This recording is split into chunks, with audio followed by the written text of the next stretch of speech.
By the time Doug Raysby's wife was allowed to enter his hospital room, it was too late to be sure whether he even knew she was there. After a feverish fight with the coronavirus, he lay unconscious on the bed.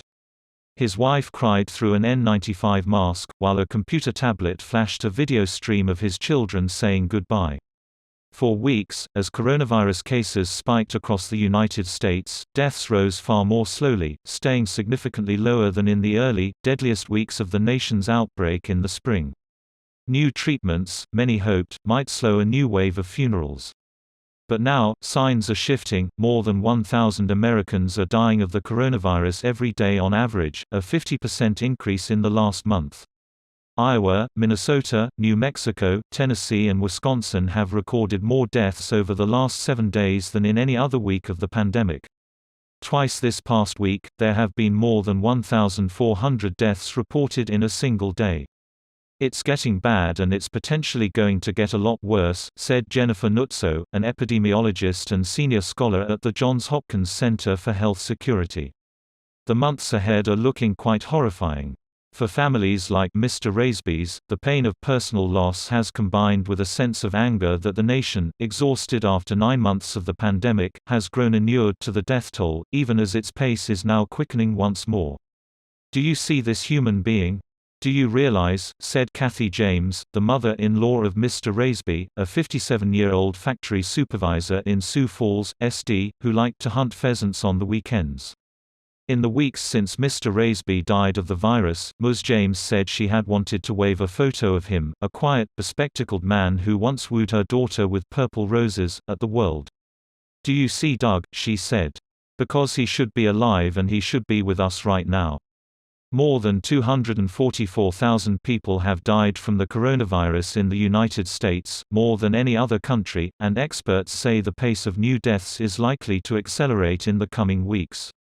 Deaths lag several weeks behind infections, so the toll being recorded now reflects transmission that happened several weeks ago, before the country began logging more than 140,000 new cases per day and hospitalizations reached their highest levels of the pandemic.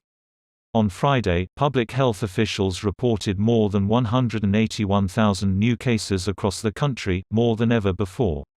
The country remains far below the death toll of the spring, when as many as 2,200 people were perishing each day, but some estimates suggest that the United States may soon be on track to reach or even exceed those levels. From the Midwest to the Sun Belt, officials are bracing for a mounting death toll.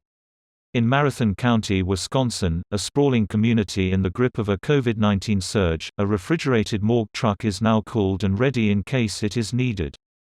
The medical examiner's office has stocked extra body bags. A smaller, walk-in cooler was also brought in. 2 hours southeast, in Fond du Lac County, Wisconsin, Dr. Adam Kovach, the chief medical examiner, said the system had been strained by the uptick in deaths. Funeral homes are exceedingly busy. Dr. Kovach has looked at his own storage capacity and wondered, how soon could his office be overwhelmed? "If things continue increasing at the rate they're going, it's going to start getting pretty scary pretty fast," he said. In El Paso, there have been so many coronavirus deaths in recent days that the county medical examiner parked 5 mobile morgue units, the size of trucks, outside its doors. Legacy Mortuary Service, a company that transports bodies from hospitals to funeral homes, is busier than ever, carrying 40 to 50 bodies most days now, its owner, Pilar Contreras, said. German Alvarado said he had to wait nearly 2 weeks to hold a funeral for his father-in-law, Antonio Sierra Marcias, a professional mechanic who died of the virus. Mr. Alvarado said his wife and 3 children under the age of 12 first showed symptoms, then he got it, too. By mid-October, Mr. Sierra Marcias also fell sick and was admitted to a hospital, where he learned he had diabetes, in addition to high blood pressure. Things seemed to be improving, but Mr. Sierra Marcias took a turn for the worse. He was 49. Mr. Alvarado said it was difficult to contend with such loss even as people around him seemed not to be taking the virus seriously, believing it was being overhyped or thinking, somehow, that it was not dangerous. "It seems like people think the news are overthinking, overtalking," said Mr. Alvarado, who said he was waiting for paperwork to send his father-in-law's body for burial in Ciudad Juárez, Mexico, where cemeteries are running out of room. "You don't realize the situation until you live through it." Improved medical treatments for the virus have emerged in the months since it first arrived in the United States, offering hope that even if cases soared before a vaccine was available, deaths might be held off. A steroid, dexamethasone, has been shown to help the seriously ill. A new antibody treatment, similar to a therapy given to President Trump shortly after he contracted the coronavirus, just won emergency approval from the Food and Drug Administration, and doctors now know to turn patients on their sides to improve oxygen flow, one of the many best practices that have emerged over months of contending with COVID-19. The case fatality rate, a crude measure that looks at the share of people who die out of those who are known to have tested positive, has fallen throughout the pandemic, according to public health experts. Still, hospitals are now filling with patients, threatening the limits of medical systems in some regions. More than 68,000 people are in the hospital with the virus, greater than two earlier peaks in the spring and summer. Even the best medicines and techniques lose their usefulness if too many people get sick at the same time, taxing staffing and supplies. "When you've overwhelmed the health care system, nobody is going to get optimal care," said Dr. Jessica Justman, an epidemiologist at Columbia University. The rising case numbers, and the threat of mounting deaths, have led some experts to call for a coordinated national shutdown for 4 to 6 weeks. Other experts have advocated for a combination of masks, increased testing, paid support for people in quarantine and targeted shutdowns focused on high-risk indoor spaces as a way to slow the toll. "We can expect the case and death count to continue to rise exponentially unless we take serious measures to mitigate the virus," said Dr. Howard Markle, a historian of epidemics at the University of Michigan. "All of this is terrible news. But with no announcements from the White House for new measures to respond to the soaring outbreak, most of the country is open for business, even as a few governors began calling for new restrictions on Friday. Governor Michelle Lujan Grisham of New Mexico issued the most sweeping statewide mandate this fall, returning to a stay-at-home order on Monday that will last 2 weeks.